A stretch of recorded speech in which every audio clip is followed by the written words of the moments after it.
Olá! O Brasil tem potencial para ser um dos países mais competitivos no mercado mundial de software, os programas de computador.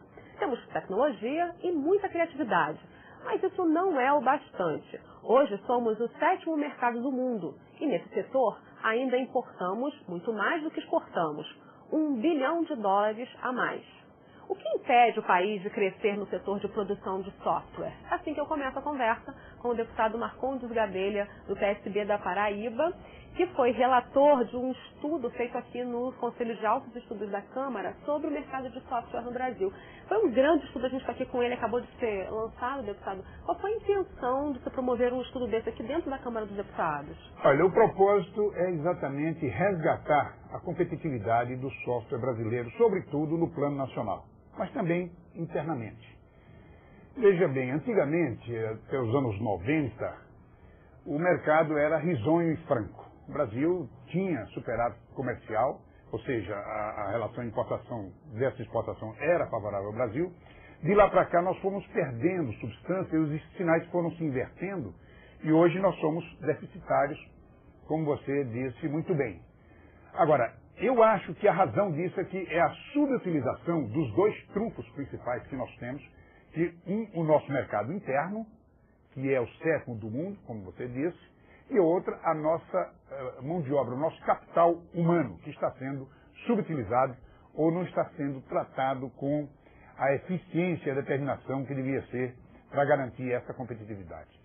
E essa criatividade toda tem exemplos incríveis, né, de instrumentos desenvolvidos no Brasil, de programas de computador, de software desenvolvidos no Brasil, que tornam o Brasil, são coisas inéditas que não existem em comparação em outros lugares do mundo e fazem o Brasil em destaque, né? Você pode dar algum exemplo para a gente? Olha, são inúmeros esses exemplos. Nós temos, apesar de não termos investido suficientemente em educação, e principalmente em educação orientada para as ciências exatas, que é o caso das matemáticas, que estão muito empregadas em informática, nós temos que fazer um esforço nesse sentido.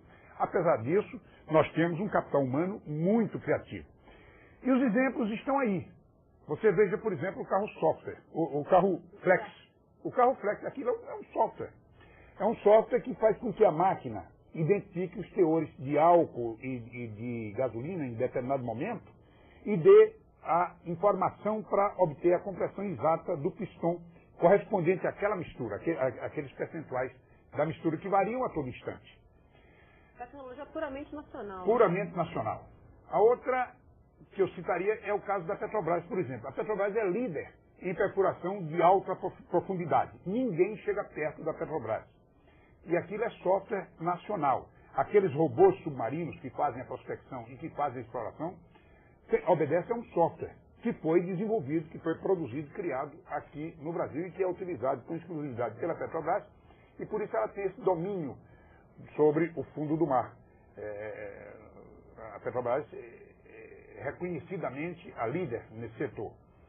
Eu citaria ainda o caso da CPMF, tão abominado aí, eu diria que a CPMF é um instante de brilho do direito tributário brasileiro.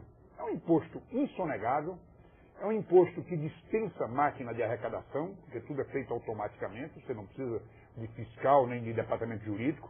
É um imposto eficiente, porque arrecada 40 bilhões de reais por ano, e é um imposto socialmente injusto, porque a minoria mais rica paga pela maioria. Esse imposto, ele só existe aqui no Brasil porque o sistema de automação bancária brasileiro, ou seja, leia-se, o software que está por trás da CPMF, o software que está por trás da automação bancária brasileira, é um dos melhores do mundo.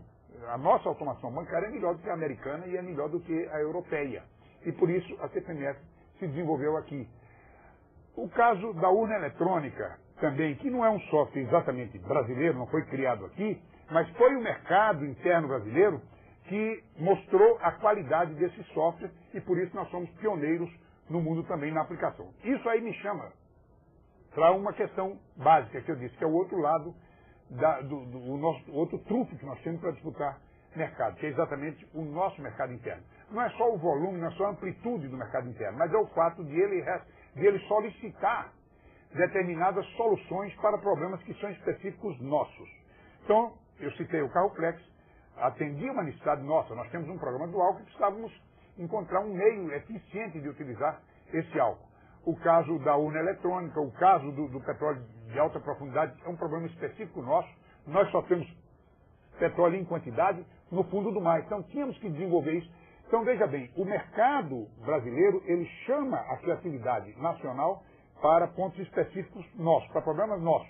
E aí, o competidor estrangeiro não tem condição de atender essas necessidades. Então, o mercado age como um puxador do software, não só pela sua dimensão, mas pela natureza do problema que ele coloca. E mesmo assim a gente ainda importa tanto mais do que exporta, deputado. A gente não precisa recorrer tanto ao mercado externo, né? Infelizmente, nos últimos tempos, o software estrangeiro ele tem sido mais